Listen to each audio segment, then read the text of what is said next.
Since the late 1990s, Islamic radicals have waged a bloody insurgency in the southwest corner of Russia.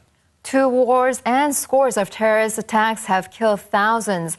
Recently, George Thomas met one man who is on a mission to bring peace to this region. Gennady Turkun is not proud of his past, and he gets uncomfortable talking about it. I left home when I was 13 years old and got entangled with the wrong crowd.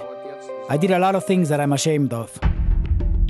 He's from the small Russian city of Krasnodar. His life reads like a Hollywood mafia thriller. Drugs, armed robbery, prostitution, hired assassin, money laundering, gun smuggling, you name it, Turkun did it all. And then some. It's as if I became the devil's slave. I even remember making a pact with Satan to serve him.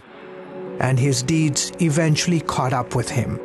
I was arrested and sentenced to 20 years in prison. That's the past. And to witness the power of a life transformed by God, look no further than Gennady Turkun. The year was 1987. The former Soviet Union faced huge political changes, and a young Turkun sat in prison. I had a bad reputation in prison as someone who had special cult-like powers. Prisoners were even afraid of me. One day, some Christians came to share the love of Jesus. Turkun says it was the first time he had ever heard the gospel message. But it took 4 years for it to sink in. In 1991, I realized its true meaning. I dropped to my knees in the prison cell and told God I was a sinner. I didn't want to live one single day without Him in my life. From that moment, I went from serving Satan to a servant of Jesus. The prison miraculously shortened his sentence by 5 years, and he was released in 1996. The day after he walked out of prison, he walked into a Bible training seminar organized by Russian ministries, which focuses on bringing the gospel to the former Soviet Union. Russian ministries was very instrumental in my life. Their classes taught me how to share my new faith with others. They also put in me a missionary heart to plant churches and help train the next generation of leaders in my country. He was baptized shortly thereafter. Now, for more than 10 years, Turkun has been leading a church in the predominantly Muslim Northern Caucasus region. I am convinced that it is the love of Christ that can turn this region around. That's a tremendous show of faith because Islamic radicals have waged a bloody insurgency here for years. In that time, 2 wars and scores of terrorist attacks have killed thousands and displaced many more. Turkun's goal? Reach this war-torn region with messages of reconciliation and forgiveness. One way is to reach young people.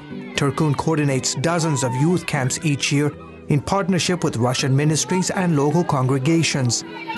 Di Gusalova is a member of Turkun's church and helps with the camps. These kids have to know there is an alternative lifestyle to violence.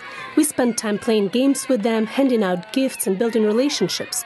It gives us an opportunity to share the gospel. Many parents say the camps are God-sent.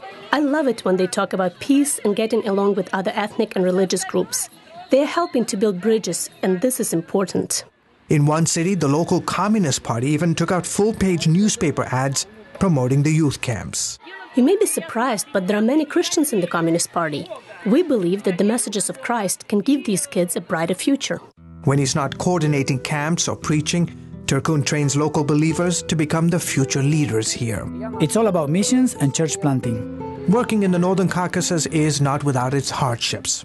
It includes the volatile region of Chechnya, where Muslim militants and Russian forces have battled back and forth to control the province. There is relative peace now, but Islam's influence is growing.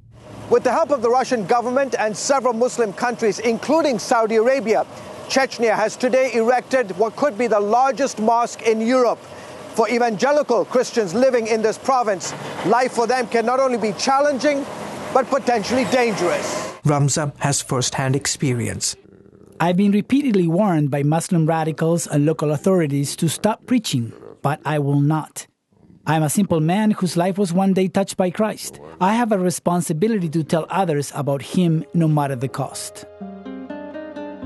It's the price that Ramza, Gennady, and the other believers are willing to pay to bring lasting peace. God changed my life in prison that day for a reason, and this is it: to bring love and hope to these regions.